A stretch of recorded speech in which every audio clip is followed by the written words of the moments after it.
Profe, buenas tardes, sí, señor. Es que estoy teniendo alguna dificultad con el audio, entonces creo que tengo que cambiar de dispositivo.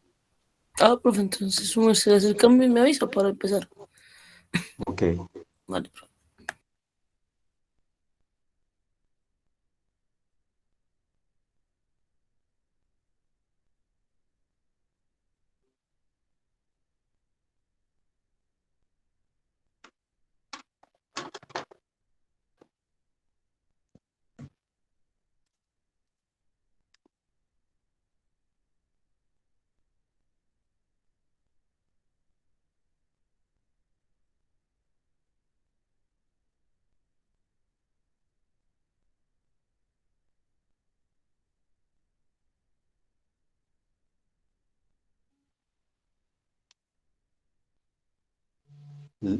Laura, ¿ahí me estás escuchando? Sí, señor, sí, señor. Ok, voy a activar la cámara, vamos a ver si es que es un problema con la conexión de internet, pero voy a encender la cámara a ver cómo me va.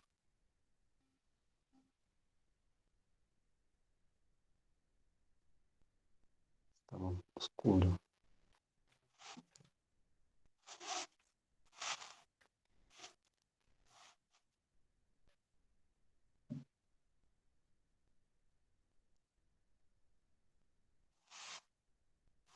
Se ve bien, profe, ya está bien.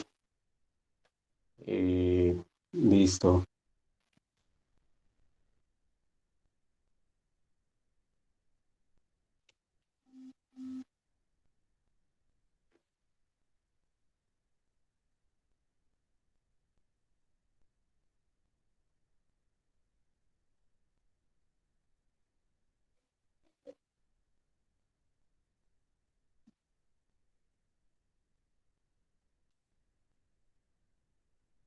Laura, más o menos cuántos estamos en este momento en sala. Tenemos 8 personas en sala, profe, si restamos a su merced y a mí. Oh, caramba. ¿Mm? Estamos bajitos de Creo coro. que podemos esperar unos 5 minutos más. Sí, profe, claro, sí, señor. Listo, vamos a esperar 5 minutos entonces y a las 10 entonces comenzamos.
Bueno, muy buenas tardes para todos y para todas. Bienvenidos a esta jornada de la tarde del cuarto claustro de comunicación y periodismo. En la jornada que comenzamos ahora, que va a hacer la presentación de las ponencias en la mesa de comunicación, medios y cultura política, pues vamos a hacer justamente a comentar un poco la metodología de trabajo en la tarde de hoy. En principio, cada una de las ponencias que se va a presentar tiene 15 minutos para su presentación. Yo, pues como moderador de la sala, tendré que señalar los tiempos. Cuando falten 5 minutos, yo escribiré al ponente el tiempo que le falta. Cuando falten 2 minutos, igualmente, les escribiré el tiempo que falta, justamente para que podamos hacer la presentación de todas las ponencias y también tengamos un espacio para las preguntas. Con relación a las preguntas, básicamente vamos a hacer primero las presentaciones, es la propuesta, hacer primero las presentaciones y al final de las presentaciones vamos a hacer entonces la ronda de preguntas. Eh, para las preguntas, pues al auditorio quiero comentarles que pueden levantar su mano y yo con gusto les daré la palabra, o las pueden formular a través del chat de la aplicación. De igual manera, eh, re- eh, señalar acerca del uso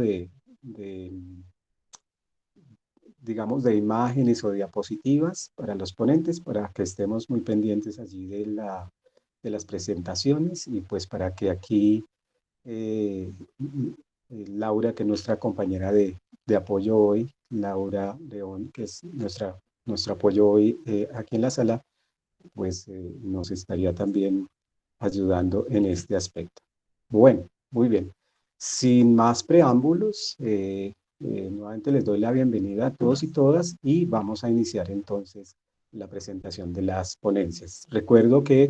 O más bien les recuerdo que la mesa en la que nos encontramos hoy es Comunicación, Medios y Cultura Política y que en el transcurso de las presentaciones vamos a enviar o vamos a comunicar a través del chat un enlace para que también puedan realizar su asistencia. Bueno, muchísimas gracias y entonces iniciaríamos con la primera ponencia del día de hoy, de esta tarde, ponencia titulada hacia un giro comunicativo y espacial de la formación política en la escuela. Experiencia pedagógica investigativa en una escuela de Altos de Cazuca, del ponente Daniel Gómez Monroy. Entonces, Daniel, te escuchamos.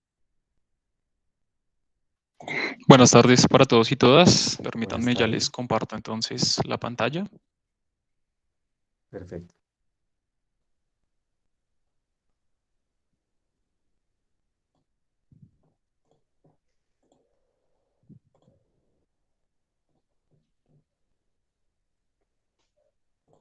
Ustedes, por favor, me confirman si me escuchan bien y si se ve ya la presentación. Te escuchamos bien. Perfecto. Y estamos viendo ya tu presentación. Vale, muy bien, muchas gracias. Entonces, pues arranco a partir de este momento. Mi ponencia está titulada Hacia un giro comunicativo y espacial de la formación política en la escuela, experiencia investigativa y pedagógica en una escuela de Altos de Cazucá. Mi nombre es Daniel Gómez Monroy, soy estudiante de la maestría en Comunicación y Educación en la línea de Cultura Política. Y básicamente, pues como le dice el título de la ponencia, la idea es presentarles a ustedes una especie de síntesis de una experiencia pedagógico-investigativa que desarrollé yo en el marco del trabajo de grado de la maestría, y en el cual pues voy a retomar algunos aspectos de fundamentación teórica y algunos hallazgos pues de la experiencia mencionada. Esta escuela pública pues está ubicada en la zona periurbana del municipio de Soacha y de la ciudad de Bogotá, y ese es un elemento pues importante que retomaré en la definición del problema y en los aspectos teóricos que les presentaré a continuación. El esquema que vamos a seguir es básicamente una contextualización del surgimiento del problema de investigación, desde el cual se desprende justamente el trabajo investigativo. En segunda medida tendremos pues un balance y una síntesis teórica de los principales elementos o categorías que fundamentaron la propuesta. Y en la tercera parte tendremos pues hallazgos alrededor de dos categorías que se van a convertir en aspectos fundamentales de este ejercicio, que son el pensamiento geográfico crítico y la construcción mediática, particularmente del espacio periurbano, y finalmente cerraré pues con una conclusión. Frente al primer aspecto, pues básicamente como para situarnos un poco en la construcción del problema, yo desarrollé esta investigación en una institución educativa llamada Luis Carlos Galán. Es una institución educativa que queda en la periferia del municipio de Soacha y de la ciudad de Bogotá, como ya les mencionaba. Y a partir de mi trabajo como docente en este plan educativo, pues digamos que pude establecer algunas necesidades y algunos aspectos que me llamaban la atención en términos de investigación frente a tres aspectos puntuales. En primer lugar, digamos que una ausencia o unas deficiencias en la formación geográfica y política en esta población en particular, digamos que nos habla o nos da una representación de otras experiencias laborales que he tenido y en las cuales pues dentro de la enseñanza de ciencias sociales y escolares, básicamente pues hay una necesidad grande de retomar justamente los aspectos espaciales y geográficos como aspectos que permiten justamente preguntarse por la realidad y generar elementos de formación política en los estudiantes. Digamos que de este primer elemento pues surge el segundo y es cómo empezamos a renovar justamente las prácticas pedagógicas en el aula, no solo para que estén vinculadas con aspectos investigativos, sino que tengamos, digamos, una formación que le permita a los estudiantes comprender su realidad, analizarla, y a partir de ello, pues, tener propuestas, digamos, que pasen un poco de los muros del aula y lleguen a aspectos comunitarios que son bastante importantes dentro de contextos como en el que se aplicó esta propuesta. Y finalmente, pues plantear la escuela como un espacio, abandonando un poco esa visión sistémica de que la escuela es un espacio de reproducción o de mantenimiento de las relaciones políticas y sociales, sino que más bien pues podemos plantear la escuela como un espacio en el que se produce y existe a partir de los saberes, de las identidades y los diferentes elementos pues que están en juego como en el aula. Entonces, a partir de estos elementos de la problematización, digamos que busqué dar respuesta justamente a ello a partir de una propuesta que es pedagógica e investigativa al tiempo y que está fundamentada para un trabajo interdisciplinar entre tres elementos. Por un lado, la geografía para retomar todo este elemento justamente de los espacios periurbanos o periféricos. Por el lado de la política, para mirar cuáles serían esas relaciones de poder que están implícitas en esas formas en las que el espacio se representa y en las que se vivencian los sujetos escolares particulares de esta institución educativa. Y finalmente, pues la comunicación y educación para analizar el rol, digamos, de los medios en todas estas construcciones que se desarrollan y estos análisis, pues que son potenciales en el aula. De esta manera, pues se estableció, digamos, un balance y una síntesis teórica de trabajos que pudieran dar cuenta de esas relaciones interdisciplinares entre geografía, política y comunicación y educación, lo que permitió pues evidenciar que si bien no son muchos los trabajos y de hecho no existen experiencias, por ejemplo, en Colombia, en relación a identificar o relacionar más bien estas tres áreas de conocimiento, pues sí hay trabajos que desarrollan relaciones bastante importantes entre geografía y política o entre política y comunicación y obviamente entre geografía y comunicación. En ese sentido, vemos que este trabajo de balance y de síntesis teórico pues nos permitió dar como origen a tres categorías que van a fundamentar, digamos, toda la propuesta y que resumo acá o pongo aquí o señalo en esta diapositiva justamente para evidenciar, digamos, su importancia. Y en el caso de la primera, que es el espacio periurbano, pues me baso en algunos de los constructos teóricos de autores como Besso y Ernox-Lindo Aguirre, justamente para mostrar cómo ese espacio periurbano tiene unas connotaciones que pueden cambiar a partir de los contextos, que deben ser leídos en términos de una complejidad creciente, por lo menos en los contextos latinoamericanos, y que nos describen básicamente pues unas relaciones importantes entre centro y periferia que cada vez van a tender a cambiar a medida que se complejizan los procesos sociales y sobre todo los procesos políticos dentro de esa espacialidad particular. Es obviamente como para dar un marco de comprensión al espacio específico en el que estoy desarrollando, en el que desarrollé más bien la propuesta investigativa y pedagógica. En segundo lugar, para analizar justamente esas relaciones entre geografía y comunicación, pues analizar un poco la categoría o construir más bien la categoría de construcción mediática del espacio. Esa construcción mediática del espacio se fundamentó a partir de los postulados, por ejemplo, de Jansson y Faulkner o Burgess y Gold, y sobre todo de un autor español denominado Agustín Gamir, en el que pues, se muestra cómo a partir de ciertos medios de comunicación, digamos que era bastante reiterativo en el caso del cine, cómo se transmiten una serie de visiones, de representaciones, de usos mediáticos de determinados espacios para poder mantener y para poder, digámoslo así, justificar ciertas formas diferenciadas de repartir el poder, que es un elemento pues, que va a ser definitivamente importante para los espacios de la periferia. Y por último tenemos pues entonces la categoría de pensamiento geográfico crítico, que justamente fue la categoría pues que me permitió como aterrizar, por decirlo de alguna manera, todas estas construcciones mediáticas del espacio dentro de un contexto escolar o educativo específico, para generar justamente o para preguntarme cómo a partir de un análisis de cómo los medios construyen los espacios periurbanos, pues yo puedo desarrollar una serie de elementos políticos y de formación política con mis estudiantes, lo cual desencadenó básicamente en esta categoría.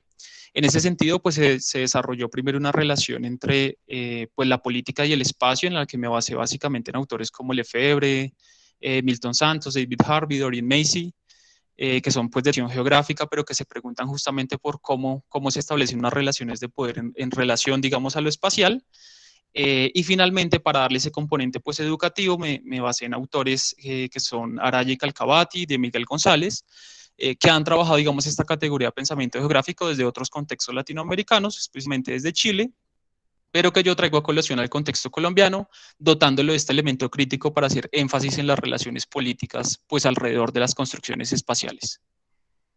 Metodológicamente, pues esta apuesta estuvo alrededor de la investigación-acción. Esto permitió, digamos, encauzar o relacionar de una forma importante unos objetivos de formación de mis estudiantes, pero también de investigación pues, del problema construido, y permitió desarrollar pues, dos elementos centrales para la propuesta. Por un lado, unas prácticas de análisis mediático, en las que digamos que esta aplicación metodológica permitió con mis estudiantes justamente tomar una serie de productos que abordan estos elementos o estos espacios periurbanos, y generar en ellos justamente unas prácticas de análisis que les permite reflexionar cuál es el rol de los medios en esa construcción, pero además cuál es su propio rol en esa construcción mediática.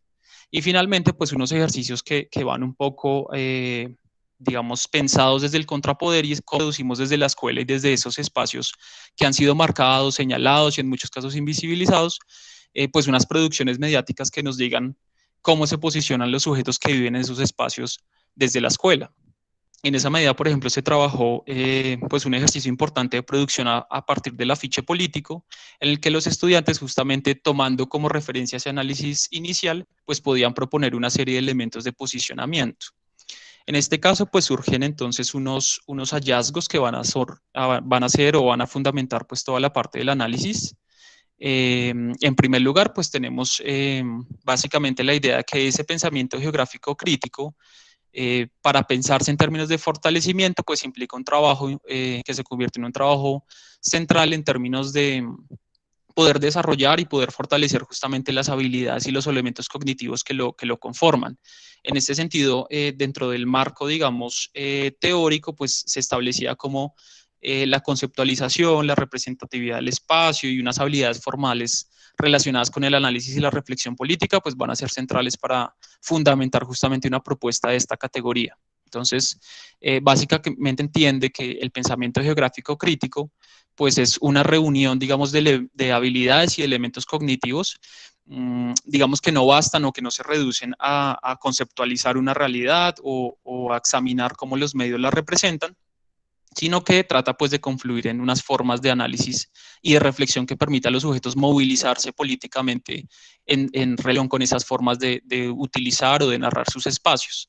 En este sentido, pues el ejercicio pedagógico permitió entonces entender que estas habilidades y estos elementos cognitivos, se fortalecían de forma relacional y sistémica. Entonces, a partir de un trabajo de conceptualización inicial, digamos, desencadenaban formas en las que se entiende la representatividad de los medios de su espacio, y finalmente llegaba a unas formas profundas de análisis y reflexión política que conducen ya a unos trabajos pues, de producción comunicativa, como lo estaba mencionando anteriormente. Estas formas entonces de fortalecimiento sistémico de esas habilidades, pues como que confluyen justamente en una construcción mediática de lo periurbano. Entonces son todos estos procesos de reflexión y de resistencia política que se ha establecido desde los sujetos escolares y que permitió pues llegar a unas conclusiones o a unos elementos de construcción colectiva a partir, por ejemplo, de elementos como los grupos de discusión. En este caso, por ejemplo, con mis estudiantes pudimos identificar cómo la periferia ha estado marcada en términos mediáticos, pues por unas narrativas, digamos, del peligro, de la marginalidad y de esos aspectos como señalados como negativos, y cómo hay una marcación de las relaciones espaciales, tanto de los sujetos que viven fuera de la periferia como de los que están dentro de esta periferia. Entonces veíamos cómo a través de los medios justamente hay una mediación de las posibilidades que pueden tener los sujetos de relacionarse con el espacio público, por ejemplo, y es que en la medida en que hay una narrativa del peligro y la marginalidad, como que se siguen justificando una serie de representaciones que hacen que los sujetos no se apropien del espacio público, no tengan un sentido de lo comunitario, no se movilicen a partir de las construcciones locales, las construcciones espaciales que emanan desde allí, y que es una relación que se vuelve fuerte en términos de los que viven fuera de la periferia, es decir, marcamos estos lugares montañosos como lugares en los que pues hay unas marcas de inseguridad, unas marcas de pobreza, unas marcas de conflictos ambientales que hacen pues que no se habiten estos espacios por parte de sujetos que viven en otro tipo de lugares. A partir, digamos, de este ejercicio de análisis, entonces con mis estudiantes pudimos desarrollar unas prácticas que denominamos de resistencia escolar, en términos de que hay un posicionamiento por parte de ellos, justamente estas narrativas que giran alrededor de su propia espacialidad, y que permitió justamente como desligar o deconstruir, digamos, estos ejercicios de relación con su propio espacio, pero además permitió hacer unos ejercicios de producción mediática en los cuales pues establecían elementos digamos, asociados con positividad, con construcción colectiva, con cómo, digamos, el barrio ha surgido en relación con un trabajo comunitario bastante fuerte en este tipo de áreas y cómo esto debe mantenerse justamente para cambiar las relaciones, digamos, de representatividad justamente del espacio en términos de las relaciones de poder que se tejen en la ciudad. Y finalmente, pues cómo hay unas transformaciones pedagógicas que no solamente, digamos, un mejoramiento de esas habilidades y esos conocimientos en los estudiantes y una consolidación de estos procesos de resistencia, sino cómo dentro de la escuela pues también se empiezan a pensar otros lugares de la transformación pedagógica, pues desde la horizontalidad de los saberes, desde vincular justamente la práctica educativa en el aula hacia los contextos en los que viven pues, los estudiantes. A modo de conclusión, pues les presento, digamos, este extracto de justamente del capítulo de las conclusiones, en las cuales trato como de cerrar los elementos, pues, de los hallazgos, por decirlo de alguna manera. Entonces, aquí pues evidencio cómo a través de este trabajo pues se realizan unos aportes importantes a consolidar experiencias que puedan justamente apuntar a un giro espacial en el que la geografía vuelva a ser un elemento importante dentro de prácticas escolares en la enseñanza de las ciencias sociales y poner a circular justamente unos saberes y unos conocimientos desde otros campos de saber como la comunicación, pues que tiene una potencialidad política importante justamente para desarrollar escenarios de formación en la escuela. Esto implica pues que a través de la interacción entre habilidades y elementos cognitivos, justamente apuntemos a la construcción de un pensamiento geográfico crítico que amplíe desde el campo de la comunicación educación pues hacia procesos de formación mediática y política en los que justamente esa cultura política pues sea un aspecto central para entender y transformar justamente las relaciones espaciales, y sociales pues de los sujetos que hicieron al menos parte de esta propuesta. Entonces, eso sería a grandes rasgos pues la ponencia relacionada con mi investigación. Les agradezco por su escucha y estoy atento pues a los comentarios. Muchísimas gracias, profesor Daniel Gómez. Muy interesante e inquietante la presentación que nos has hecho el día de hoy. Como hemos acordado en la metodología, las preguntas vamos a dejar al final de las presentaciones el espacio para las preguntas y bueno, y en ese sentido entonces vamos a continuar con la agenda de las ponencias que tenemos en el día de hoy. Muchísimas gracias, Daniel. Estarás atento entonces al momento en que se hagan las preguntas. Vamos a continuar ahora con la ponencia, una mirada al papel de los medios masivos de comunicación en la configuración de los montajes judiciales en Colombia, en los periodos, o en el periodo 2012 a 2021, a cargo del ponente Julián Duarte. Julián, bienvenido. Buenas tardes a todos y a todas. ¿Ahí se escucha bien? Sí, te escuchamos bien, Julián. Vale, voy a pasar entonces a compartirles pantalla. Ok.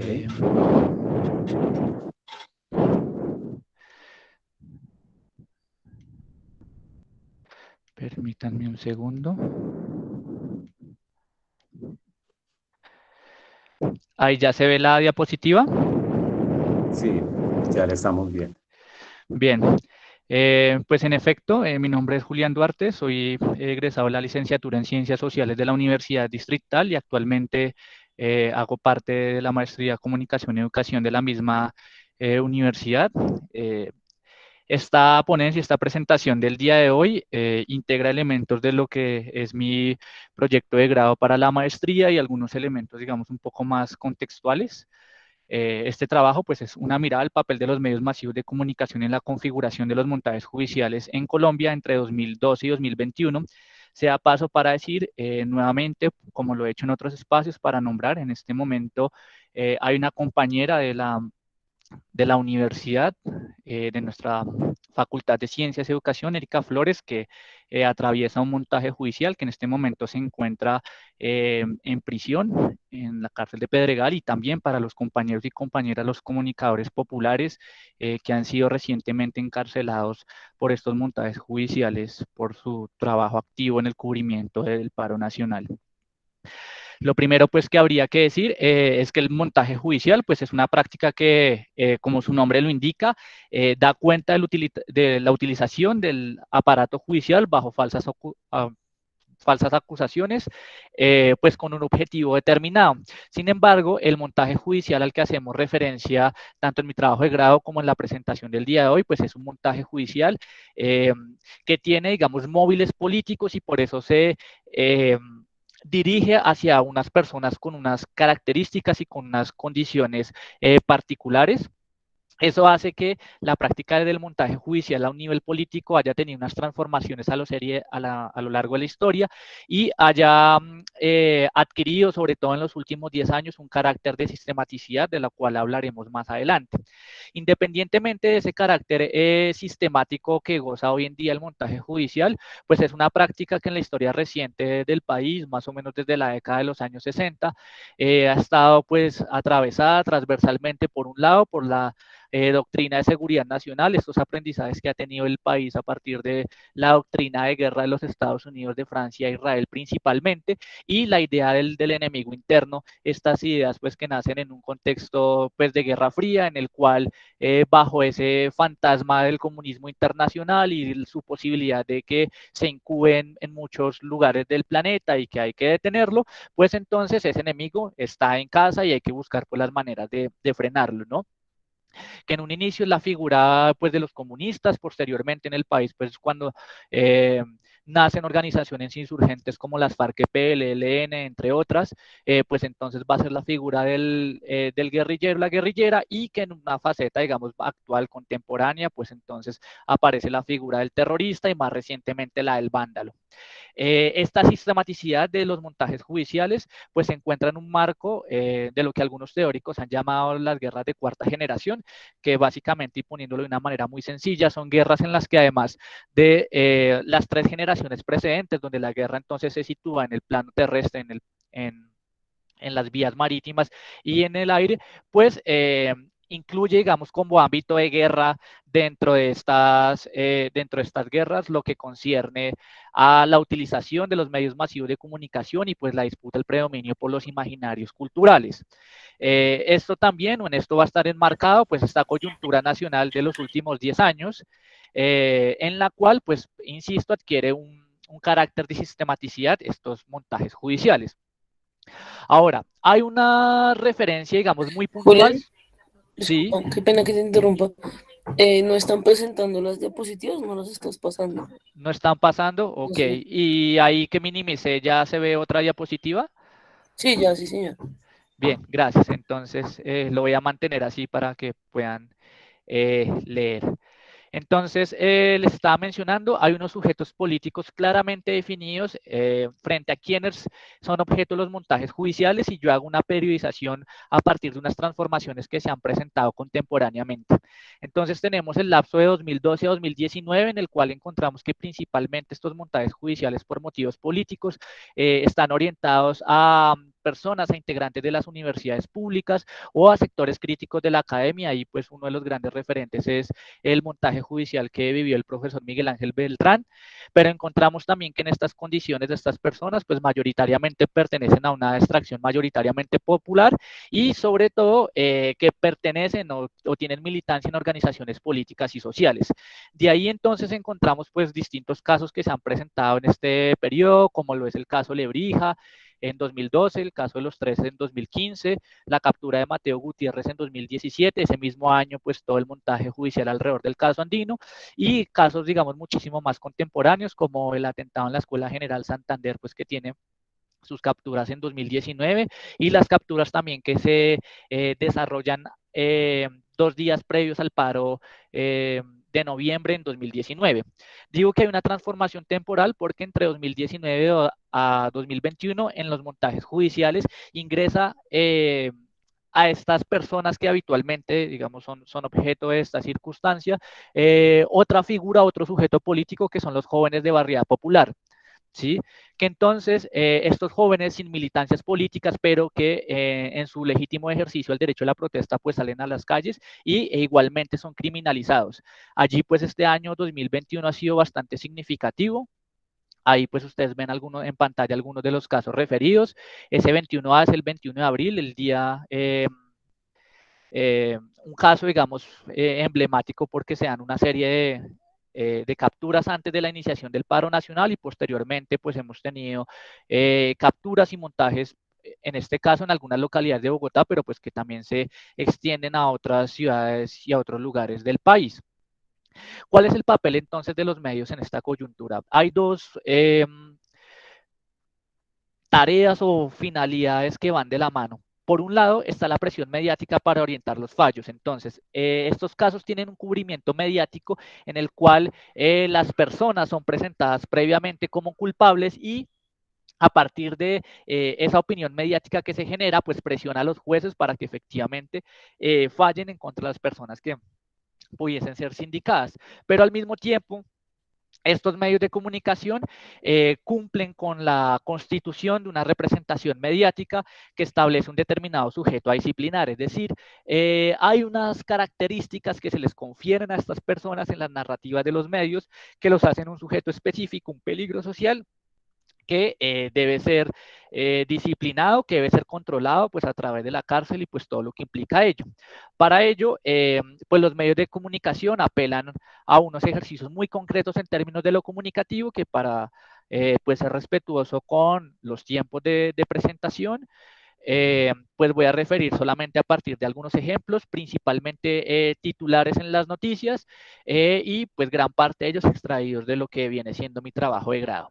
Lo primero por decir es que en las narrativas de los medios oficiales de comunicación no existe una presunción de inocencia sobre las personas que son sindicadas, aún cuando es un derecho constitucional, hace parte de los derechos fundamentales de toda persona en el país.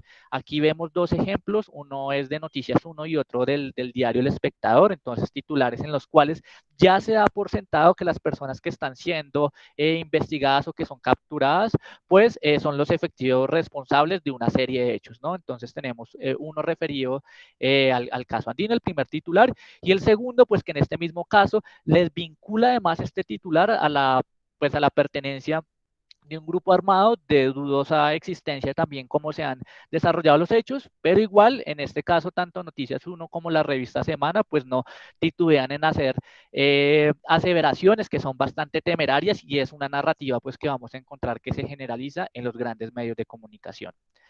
Al mismo tiempo, son narrativas que están construidas a partir de la estigmatización. Entonces se trata, como lo decía hace un rato, de conferir una serie de condiciones a las personas que están sindicadas. Tenemos entonces dos titulares de Semana. Uno de ellos nos dice: Semana revela en exclusiva fotos de la guerrillera del centro andino. Digamos que este tipo de afirmaciones muchas veces ni siquiera han pasado por un debido juicio, es decir, no hay un juez o una jueza que haya determinado un fallo respecto a estas personas. Sin embargo, pues los medios de comunicación cumplen un papel afirmativo sobre esas imágenes. Y pues ni qué decir del segundo titular: olor a pólvora, la guerrilla en las universidades. Además que no son todas las universidades, sino son las universidades públicas, pues de las que somos egresados o participantes, quienes nos encontramos hoy aquí en este espacio. Hay también en este ejercicio los medios de comunicación, pues un ejercicio de espectacularización. Esta imagen que les estoy mostrando creo que es uno de los casos emblemáticos de eso que algunas personas han llamado un ejercicio de sicariato periodístico, porque definitivamente hace parte de una estrategia, digamos, bastante compleja y, si se quiere, bastante controversible el papel que cumplen los medios de comunicación. Esta imagen es una portada que en algún momento presentó la revista Semana a partir de unas supuestas cartas encontradas a una de las personas indicadas en el caso del Centro Comercial Andino, y pues vemos con un titular bastante sugerente: cartas explosivas. Entonces, encontramos una espectacularización de los hechos, de las condiciones de las personas, que en últimas pues refuerzan esa imagen de criminales y de delincuentes. Tenemos también que las notas periodísticas muchas veces se construyen a partir de nociones de victimización. Estos dos titulares que ustedes ven en pantalla están referidos también al caso andino. Digamos, son notas que se construyen desde los lugares, o tratarían de hacerlo desde un lugar de las víctimas, que obviamente es legítimo que un ejercicio periodístico indague alrededor de ello. Sin embargo, esta condición es sobreexplotada, y en últimas lo que uno encuentra es que hay ejercicios de revictimización pues de las personas que en este caso pues sufrieron el atentado, digamos, en carne propia. Son, digamos, noticias que muchas veces, al encontrarse aún en medios de circulación nacional, pues poco distan de la crónica roja, y que atentan, digamos, a unos grados de emocionalidad o a fibras sensibles pues de la población a las cuales se dirigen. Este es uno de los elementos más complejos, las pruebas artificiales que llamo yo. Entonces, ustedes encuentran dos titulares. Uno, las pruebas de la Fiscalía contra los señalados por la explosión en el Andino, y el otro titular nos dice: los audios de los señalados vándalos de las disidencias. Digo que son pruebas artificiales es porque en estos casos es recurrente que los medios masivos de comunicación aparezcan supuestas pruebas que son filtradas por la misma policía, pero son pruebas que nunca aparecen en los procesos, en las audiencias que afrontan estas personas. Es decir, aparecen para darle una fuerza mediática a la imagen que se intenta crear, pero no hacen parte de un acervo real y no son presentadas en los juicios. Y ahí entonces hay una complicidad clara, explícita por parte de los medios de comunicación y de las imágenes que se crean en torno a ello. Finalmente, algunas consideraciones generales para no extenderme. La primera de ellas es: no hay un seguimiento más allá de la coyuntura. Es decir, estos casos mediáticamente suelen ser muy seguidos en un lapso de tiempo muy corto y luego se olvidan, y entonces la imagen o la representación mediática se termina construyendo en la población más por la reiteración. Entonces, un ejemplo claro es lo que ha sucedido con el atentado en el Centro Comercial Andino, donde de 127 unidades periodísticas entre el diario El Tiempo, la revista Semana y el diario El Espectador en sus ediciones virtuales, el 70% de ellas se produjeron en los primeros 6 meses después de que ocurrió el atentado. De ahí en adelante el otro 40% pues en un tiempo de 3 años. En este tipo de notas periodísticas, pues predominan las narrativas de las autoridades y el establecimiento. Es decir, hablan en las noticias la policía, habla la fiscalía, habla el alcalde o la alcaldesa de turno, pero se excluyen mayoritariamente otras voces, como las familiares, las personas cercanas, y esto entonces se anuda con el tercer punto que ustedes ven en pantalla, y es que no se construyen perfiles sólidos de las personas que son sindicadas en estos casos, a partir, o no se indaga en sus familias, en sus círculos cercanos, quiénes eran, sino son más bien construidas a partir de la información que la misma policía remite a estas personas. No hay la misma amplificación mediática ante las absoluciones. La gran mayoría de estos casos, después de algunos años, al no avanzar, pues al no existir pruebas reales, entre otra serie de circunstancias, pues terminan dándose un vencimiento de términos y aunque las personas resultan absueltas o por lo menos sin medida de detención domiciliaria, en los medios de comunicación pocas noticias se construyen alrededor de esto y cuando sucede, las noticias tienden a privilegiar una condena social a los jueces que obran en derecho. Entonces encontramos titulares que se dice por orden de un determinado juez, responsables del atentado en el centro comercial Altino se encuentran nuevamente en las calles. Esto, digamos, refuerza el ejercicio de presión sobre los jueces. Y para ir terminando la presentación, lo primero decir que también existe una distinción de los roles de género. Encontramos que cuando hay mujeres, por ejemplo, involucradas en estos casos de alta resonancia mediática y les ligan a la participación en organizaciones, pues su papel es un papel más bien pasivo. Suelen ser entonces las acompañantes de los grandes líderes o de las grandes cabezas de las organizaciones, y digamos se les despoja también en un hipotético caso que fuesen culpables de lo que se les indican, pues digamos que se les despoja de cualquier capacidad de decisión política, de injerencia, digamos, dentro de estas supuestas organizaciones, sino pues son acompañantes y son personas que prácticamente según esta visión mediática pues están allí como en una figura de arrastre, ¿no? Y finalmente señalar que en muchas de estas noticias que han sido o que han recibido o se han solicitado rectificaciones por información que es falsa o que no es precisa, bien sea por organizaciones de derechos humanos, colectivos de abogados o familiares. Cuando estas notas suelen hacer las rectificaciones, pues suelen ser unas notas muy escuetas al final de la noticia, pues que pide ser rectificada, que no tiene, digamos, ningún tipo de amplificación y que más bien responde a cumplir con un parámetro jurídico, pero no una intención, digamos, real de rectificar una información pues, que es falsa. Y que con ello también pues se corrobora que hay una intencionalidad clara de estos medios de comunicación por hacer prevalecer unas narrativas y que no hay un interés, digamos, real, aun cuando se demuestran las falencias dentro de sus relatos, pues no hay un interés real por hacer las respectivas rectificaciones y sin traer a cuenta pues las implicaciones que esto tiene tanto para los procesos jurídicos de las personas que están sindicadas, pero pues también para las familias y todo lo que implica el señalamiento y el estigma social. Entonces, pues dejaría yo la presentación en este momento y al igual que mi compañero Daniel, pues atento a las preguntas que ustedes puedan realizar más adelante. Muchísimas gracias por su atención. Muchísimas gracias, Julián. Te agradecemos mucho la presentación de la ponencia y este tema tan importante, tan inquietante, pues de lo que nos viene sucediendo en estos últimos tiempos. Te agradecemos muchísimo, Julián. Les recuerdo a la audiencia y a los ponentes también que luego de finalizar las presentaciones abriremos el espacio para las preguntas. De igual manera, recordarles que a través del chat estamos haciendo circular un enlace para que puedan allí inscribir su asistencia a la mesa en el día de hoy.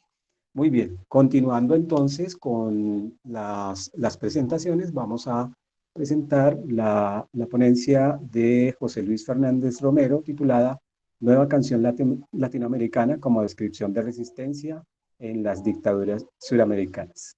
Estimado José Luis, si estás presente, entonces... Sí, señor. Bueno, ya permítanme presentar. Y perfecto. Yo creo que aquí y acá. Bien. ¿Está compartiendo ya mi pantalla? Sí, estamos viendo tu presentación. Perfecto. José Luis. Listo, bueno, muy buenas tardes para todos, para todas. Espero que estén teniendo una buena tarde con estas dos buenas ponencias que pasaron anteriormente. Pues bueno, me presento, mi nombre es José Luis Fernández Romero, yo soy comunicador social y periodista de la Universidad Central y pues actualmente soy estudiante de la Maestría de Comunicación y Educación en la línea de Cultura Política, pues de la Universidad Distrital Francisco José de Caldas. El día de hoy, pues también abordaré un tema que he estado tratando dentro de mi tesis, que pues hasta el momento se va titulando, de trabajo de grado, se va titulando Nueva canción latinoamericana como proceso educomunicativo de resistencia. sino que digamos, en esta ponencia pues me voy a enfocar más hacia una resistencia en específico, y esa es la resistencia de las dictaduras que ocurrieron en Sudamérica, y selecciono un periodo en específico, el cual es de 1973 a 1989, que es esencialmente el periodo histórico en el que dura la dictadura en Chile, a pesar de que en Sudamérica, años antes, como veremos más adelante, ya hayan empezado algunas otras dictaduras en otros países latinoamericanos, sino que pues es que en estos momentos, en esa línea del tiempo, es cuando comienza la producción de lo que es la nueva canción latinoamericana de una manera fuerte. Entonces aquí pues como lo pueden evidenciar en esta presentación, pues está una imagen de Víctor Jara y pues de Violeta Parra. Bueno, así como a manera de brevedades, pues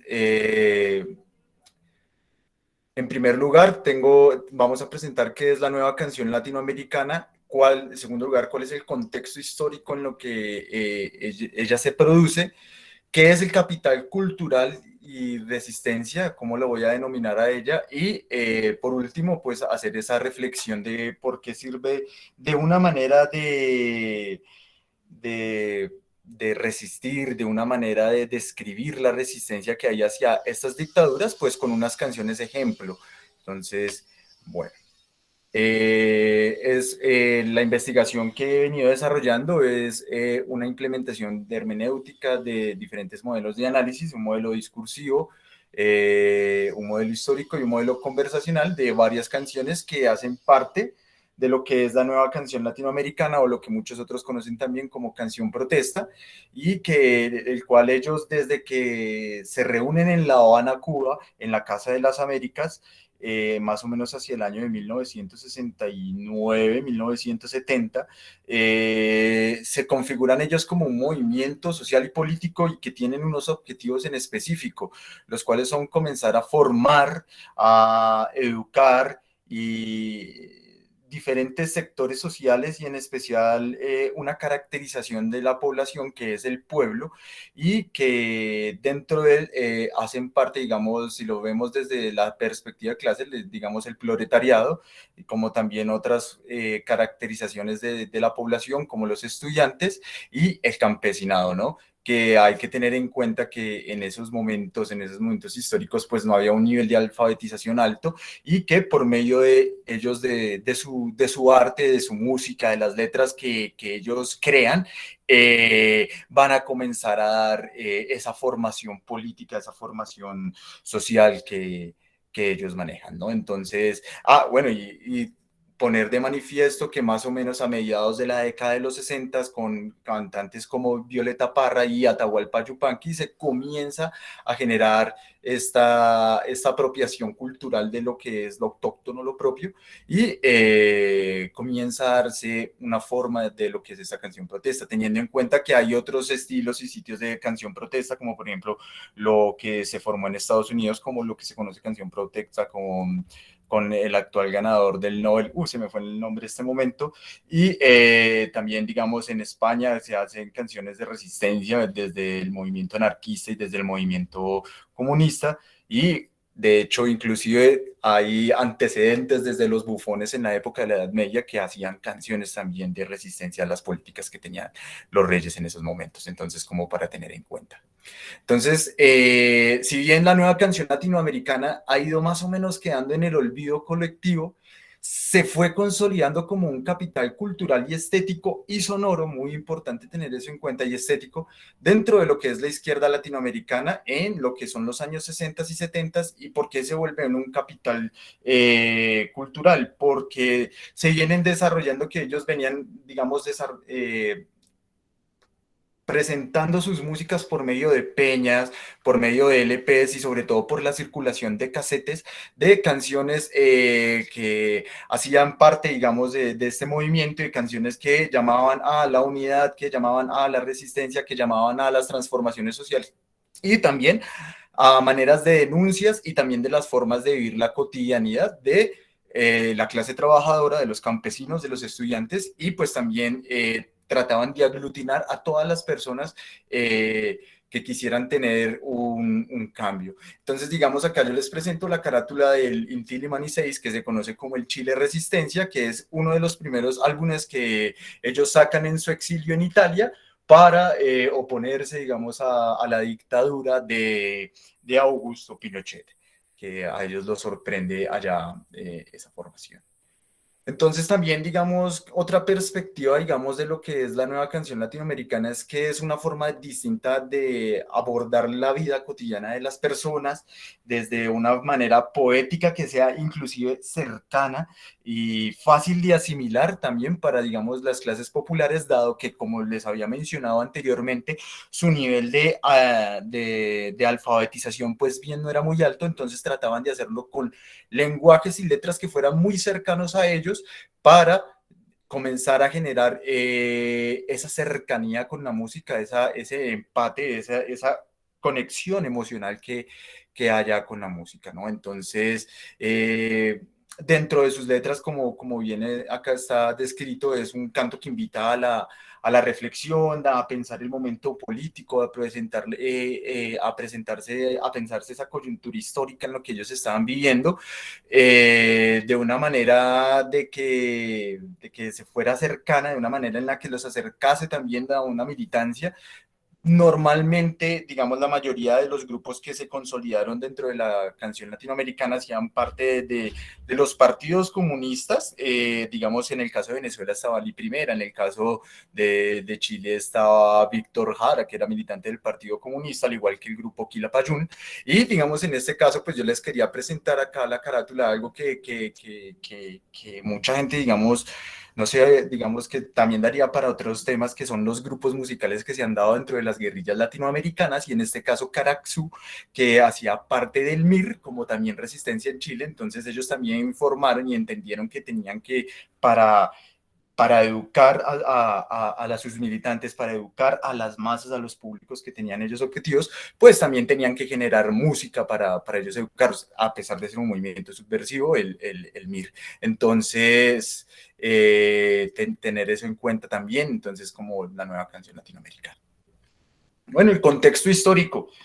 Era una de las cuestiones que, digamos, se comenzaron a enmarcar dentro de lo que es el desarrollo de la Guerra Fría y sobre todo de cómo comienzan a darse esas resistencias y esos intentos de cambio en diferentes países latinoamericanos y que se comienza, digamos, la dictadura, digamos, más antigua que hubo fue la de Marcos Pérez Jiménez en Venezuela y comienza a haber una, si se fijan, en casi todos los países de Latinoamérica, digamos, yo en Colombia puse el Frente Nacional, inclusive yo he puesto también a la dictadura de general Gustavo Rojas Pinilla, que decían que no, que Colombia, por ejemplo, es la democracia más limpia de Latinoamérica, que no ha tenido dictaduras, y vemos que si bien no fueron unas dictaduras militares como en el resto del continente, sí se manejaron y sí se permearon políticas del mismo estilo dictatorial, persecuciones contra los partidos que generaron, digamos, ser disidencias al clásico liberal conservador, por lo menos acá en Colombia, por ejemplo, Partido Comunista, formaciones obreras, anarquistas, el ADO y todo eso fueron perseguidas, al igual que hicieron, digamos, en diferentes países de Latinoamérica. Entonces, el contexto histórico en el que se genera la nueva canción latinoamericana y en el que se generan, digamos, estas dictaduras, es esa guerra fría, es esa disputa ideológica, no solamente, digamos, desde la vía de las armas, dentro de la represión, dentro de lo que es el Estado represivo, si lo vemos desde la manera de Althusser, sino es también dentro de la disputa de las ideas, dentro de las disputas culturales, lo podemos ver ahí desde el punto de vista gramsciano, si se quiere, y como vemos, permearon a los, digamos, 10 de los 13 países que nosotros consideramos pues sudamericanos, ¿no? Entonces, teniendo en cuenta esas cuestiones. Entonces, uno de los dos pilares importantes que yo he venido avanzando dentro de la investigación es definir, como les venía comentando, a la nueva canción latinoamericana como un capital cultural y como una cuestión de resistencia, ¿no? Entonces hay que tener en cuenta que se vuelve la nueva canción latinoamericana se convierte como en un capital cultural, en un capital sonoro, porque ya hace parte del mismo, porque hace parte también ya de la identidad de lo que son los movimientos sociales dentro de Latinoamérica, que se comienzan a convertir en unas formas de vitorear, de incentivar, digamos, dentro de los mitines, dentro de las marchas, a cantar, digamos, esas cuestiones que se fueron repitiendo una y otra vez, que por ejemplo, digamos, en el paro nacional que se ha venido desarrollando en el país, esa muchacha Susana Boreal coge la canción El Pueblo Unido Jamás Será Vencido, de Sergio Ortega, y que fue producida por primera vez por Quilapayún y después por Inti Limani, pues por Quilapayún en el álbum El Pueblo Unido también, que se llama así, y que se vuelve y se convierte como si fuera en un himno que trasciende al tiempo desde su formación, desde que se creó más o menos en 1972 esa canción. Entonces, como para tenerla en cuenta. Se convierte en un hábito, si lo vemos desde la parte también de ay, se me fue el nombre de este Bourdieu. francés, de Bourdieu, y se convierte en ese hábitus y comienza a tomar un papel relevante en esa formación ideológica, en las movilizaciones, en las pintas, conversaciones, jornadas culturales, y desde la resistencia desertó. Entonces nosotros vemos que la nueva canción latinoamericana comienza a ser parte de esa táctica y de esa estrategia para comenzar a movilizar, para comenzar a sensibilizar, para comenzar a instruir a todas estas personas, ¿no? Y pues bueno, a todas las personas, a todos los movimientos sociales, a las personas que hacían parte de los estudiantes y a las clases pues trabajadoras. Y digamos, ya por último, quisiera pues ya, digamos, teniendo en cuenta todo eso y como era mostrarles los ejemplos de las canciones, por ejemplo, de algunas canciones que pues yo puse por aquí, que me gustaría hacer una prueba si ustedes pueden escuchar, si yo le doy reproducir desde acá, vamos a ver si se puede, a ver, vamos a ver, no sé si ustedes escuchen o no están escuchando, si alguien me puede confirmar. No, no sé. Todavía no. Ah, chanfle. No, entonces debe ser, es una cuestión del Meet, porque por ejemplo por Zoom o por otra plataforma, pues sí podíamos escuchar por lo menos alguna canción. Pero bueno, no importa, igual quedan 3 minutos. Ya a manera de conclusiones, por ejemplo, yo hice como una lista de canciones, les las voy a comentar en estos momentos. Digamos, esta es Chile Resistencia, que es un llamado a la resistencia, a recuperar la patria, que fue, digamos, quitada por medio del golpe militar por parte de Augusto Pinochet en septiembre de 1973. Está esta canción también que se llama de Daniel Biglietti, que la hace en plena dictadura uruguaya, y que lo que hace es llamar a las personas a alzarse en armas. Hay una frase bastante contundente que dice, hay que perder la paciencia y si la vamos a encontrar es con la puntería, camarada. Entonces es un llamado claro a tomar las armas y a tomar las armas para retomar el poder y tomarlo pues obviamente para los ideales de la clase obrera que ellos manifestaban. Hay otra canción aquí que pues tengo de manifiesto que se llama El Plan Cóndor de Quilapayún, del álbum Adelante, que producen en Francia también en 1974, un año después del golpe. Y en esa canción lo que hacen es narrar una cuestión que hace parte de la Operación Cóndor, pero que en Chile también se desarrolló individualmente como el Plan Leopardo, y fue la desaparición de personas comunistas del partido, de estudiantes, profesores, obreros que hacían parte del partido, que fueron desaparecidos y pues obviamente asesinados. Otra que hace parte, digamos, de Caraxú, del grupo guerrillero, que inclusive uno de sus grandes líderes musicales fue Patricio Mans, que falleció el año pasado, que se ganó unos premios culturales y todo allá en Chile, fue reconocido su vida cultural, y se llama La Resistencia se organiza, y es una canción con ritmos andinos, sin letra, pero que su ritmo es bastante fuerte y penetrante a lo que suele ser una canción andina. Otra que hace parte de resistencia dentro de la dictadura que tumbó a Joao Goulart fue la de Chico Buarque, que es A pesar de usted, y por último, de Quilapayún, Los dictadores, que es una fuerte crítica a los dictadores. Y bueno, pues esta es mi ponencia, este es el tema de investigación que he venido desarrollando y lo que les quería presentar a ustedes. Entonces, muchísimas gracias por su atención. Muchísimas gracias, estimado José Luis Fernández. También ha sido una ponencia muy, muy interesante. Bien, pues vamos a abrir entonces el espacio para las preguntas de nuestra audiencia, para los comentarios también.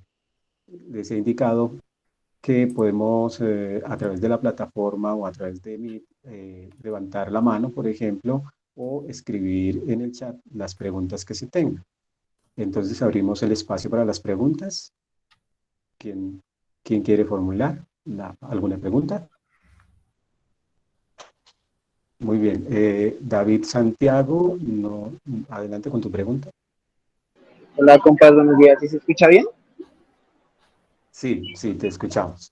Listo. Digamos que mi comentario va más dirigido a la ponencia de los falsos positivos judiciales, debido a que, digamos, el compañero habla un poco de la invisibilización que tienen estos medios, ¿no?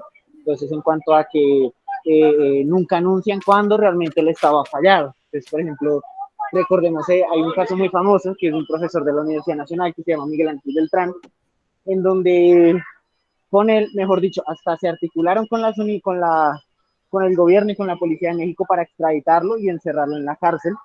Y él duró bastante tiempo en la cárcel para que después el Estado, pues para que después la justicia dijera como que, que al final todas las pruebas eran falsas y que todo esto se veía era un montaje. Y eso ha pasado, eso es hace años, hace al menos 5 años. Y aún así el Estado no ha sido capaz de decir o sea, de salir a pedir la disculpa, que es algo que incluso la Corte lo ordenó. Sin embargo, también hay otro tipo de invisibilización en el sentido de que los medios de comunicación no muestran, no muestran cuando esto sucede. Entonces, o es muy raro cuando llegan a mostrar estos supuestos montajes o estas supuestas capturas. Entonces, por ejemplo, últimamente la cosa está súper, pero súper peligrosa, debido a que cada semana prácticamente el Estado está cogiendo entre 10 y 15 pues adolescentes, muchachos, compañeros, marchantes, y los medios de comunicación prácticamente no dicen nada, no muestran ni siquiera la captura. Entonces esto lo hacen con el fin de que las pocas capturas que muestran a la televisión, pues se muestre como algo esporádico, como algo que no es sistemático, algo que no nos está afectando y que por ende no es un problema real. Entonces, pues eso es por un lado. Y por el otro, digamos que hay un colectivo que se llama Campaña Objetivo Libertad, que precisamente, uy, eh, que precisamente surge para combatir y para hacer como resistencia frente a este motivo. Y ellos hace poco sacaron un documental elaborado por ellos mismos en el que llevan recogiendo durante años y años como testimonios, no solo de académicos, sino también de víctimas, de las familias, a las propias compañeras que hicieron el documental, a una de ellas le hicieron un montaje judicial, entonces también nos muestran como esa perspectiva de víctima, pero también como sujeto político, y no sé, me parece muy bello, yo siento que ustedes deberían buscarlo y deberían como asistir a los eventos de este colectivo, porque ellos no buscan simplemente lo que mostraba el compañero de la revictimización, sino que también buscan un empoderamiento y convertir a los presos y a las familias a las víctimas de estos montajes en sujetos políticos y en sujetas políticas.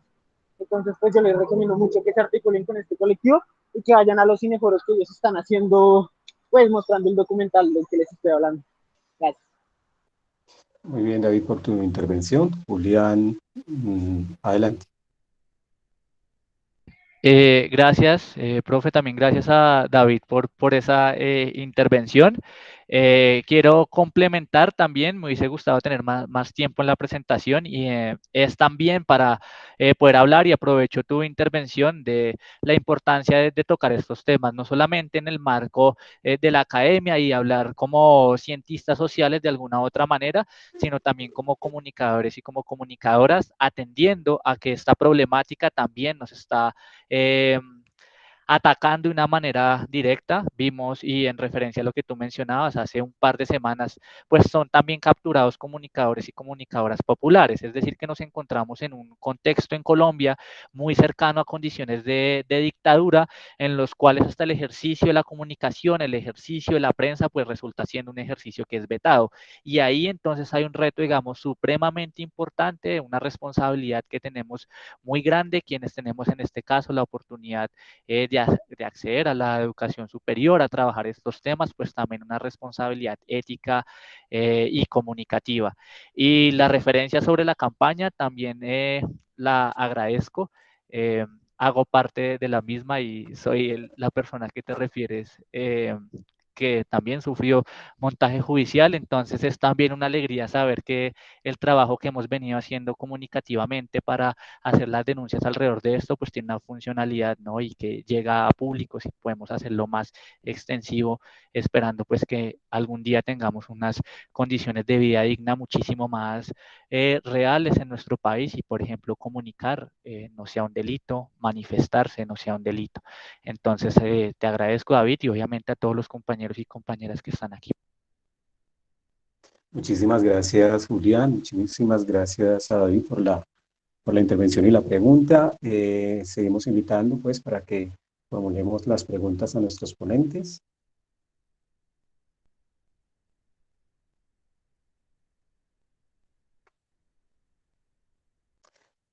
Bueno, pues yo me voy a tomar el atrevimiento de hacer una pregunta. Bueno, quiero hacer dos preguntas, pero una en particular la quiero hacer a José Luis Fernández en su ponencia sobre la canción latinoamericana. Pues la pregunta es más o menos esta. Entendimos en tu presentación que la canción latinoamericana se convirtió en el vehículo eh, cultural que movilizó en cierta medida a los jóvenes en su momento. En este auge de los movimientos sociales, si se quiere, de la movilización juvenil, digamos, porque ha estado ideado precisamente por los jóvenes todo este movimiento que hemos vivido en estos últimos tiempos. La pregunta es, José Luis, ¿consideras que hay allí un nuevo vehículo movilizador o cómo ves tú el fenómeno? Claramente la música sigue siendo un vehículo movilizador y un vehículo sensibilizador, inclusive de educación.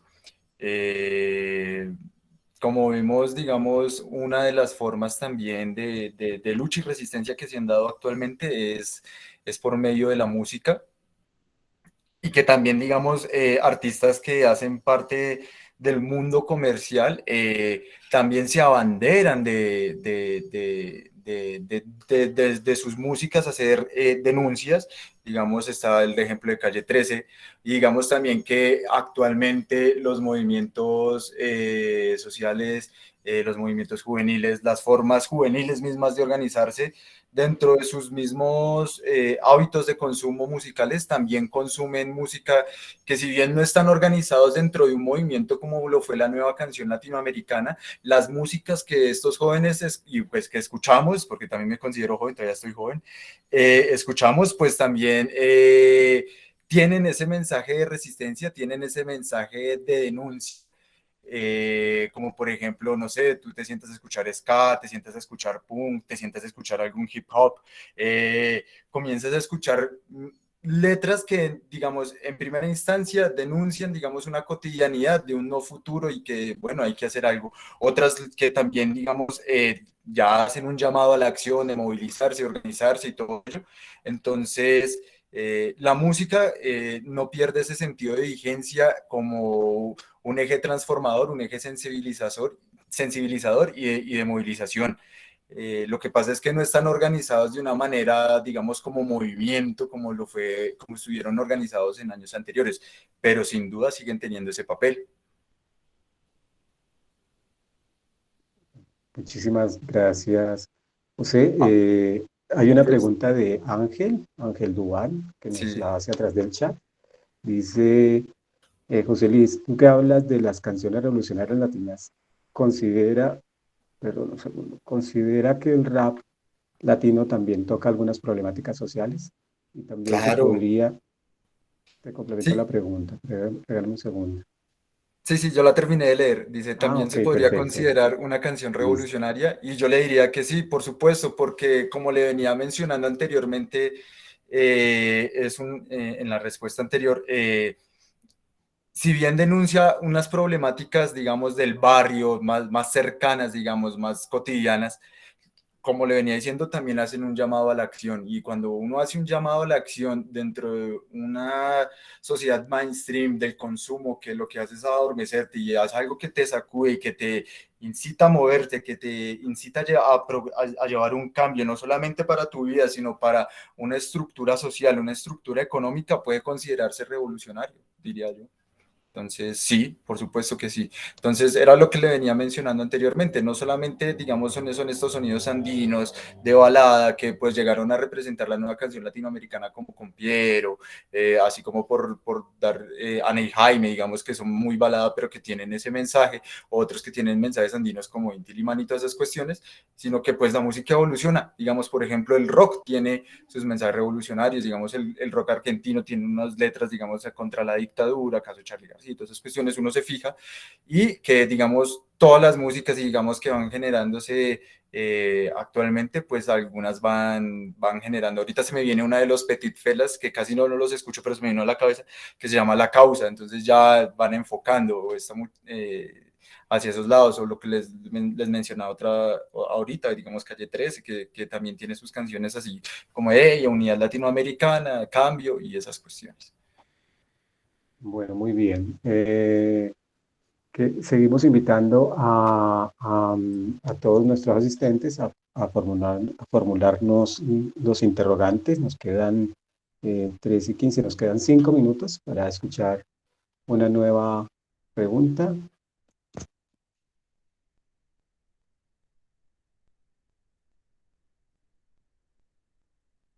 No sé quién quiera.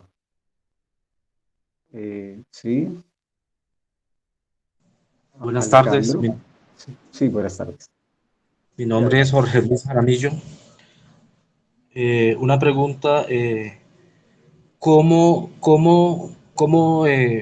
practicar un periodismo ético, ecuánime y objetivo, aunque parezca una utopía, si en estos tiempos eh, en la que la corrupción está desbordada y en la que tenemos un gobierno encabezado por un presidente que tiene a todos los entes judiciales e investigativos jurídicos obsecuentes a él, cómo desempeñar un periodismo ecuánime y ético en estos tiempos difíciles en el que predomina la corrupción. sí. Perdóname, ¿está dirigida a alguno de los ponentes en particular la pregunta? Sí, a Jorge Luis, José Luis. Ok, bien. José Luis, entonces, Pues de cómo desarrollar un periodismo ético y yo creería que hay uno, me hizo volver a la universidad, a las clases de ética periodística, y hay alguien que a uno siempre se lo van a poner a leer, digamos, acá muchos de ustedes son estudiantes de comunicación social, que se llama Raizar Kapuczynski, y el libro se llama Este oficio no es para cínicos. Y básicamente la reflexión de ese libro, de ese texto, de que el periodismo, de que el oficio no es para cínicos, es que el tema de la neutralidad, el tema de, no, yo soy periodista y debo ser neutral hacia una nota, eh, no es el deber ser, sino es la cuestión hacia la ética política que uno tiene, hacia lo que uno hacia lo que uno tiene como convencimiento que es lo mejor para la sociedad, hacia dónde va enfocado ese periodismo. Y por eso, digamos, el periodista independiente tiene esos riesgos de que lo anden persiguiendo, lo anden matando y pues todas esas montajes judiciales que hemos visto también que nos expuso Julián, ¿no? Entonces, la cuestión es seguir desarrollándolo o sea, obviamente van a estar miedos y todo eso, pero hay que seguir desarrollando ese periodismo con valentía, con mucha entereza y con mucha entrega también, y pues también con mucha convicción de que lo que se está haciendo es benéfico, es beneficioso para la sociedad, ¿no? Es sobre todo esa cuestión moral, esa cuestión ética. ¿Y por qué dice Kapuczynski que no es para cínicos? Porque también existen periodistas prepago, que son los que vemos en los grandes medios, que no producen una nota, no dan un contenido crítico de la noticia que ellos están desarrollando, sino se limitan a presentar y lo que el editorial del noticiero, el editorial del periódico, el editorial de la emisora, les está diciendo que informen. Entonces, para mí sería esa respuesta, sería como hacer resistencia desde ese periodismo, digamos, independiente, que tenga una convicción y que, digamos, en mi caso, si yo desarrollara periodismo, como en algún momento hice, sería como un periodismo que lleve una concienciación de lo que está sucediendo. Bueno, muchísimas gracias, José Luis. Muchísimas gracias a todos nuestros ponentes. Tuvimos unas ponencias muy interesantes, que llaman la atención sobre algunos aspectos que son fundamentales, el ámbito de la pedagogía sobre el espacio, sobre el entorno y el papel de la comunicación en ese sentido. Una ponencia que nos pone en esta realidad tan cruel y tan perversa, si se quiere, de estos que podríamos llamar ahora falsos positivos, que desafortunadamente se ha reactivado en nuestro entorno, y esta manifestación alrededor del papel de la música en la construcción de los movimientos sociales también. Agradecerles a todos la participación aquí en la mesa y pues bueno, en términos de que el tiempo ya se nos ha terminado, pues agradecerles a todos la asistencia. Espero hayan podido llenar el formulario de la asistencia misma. Y bueno, desearles a todos una feliz tarde. Muchísimas gracias. Gracias a todos y a todas. Muchísimas gracias. Muchas gracias, hasta luego. Hasta luego, muchas gracias. Muchísimas gracias.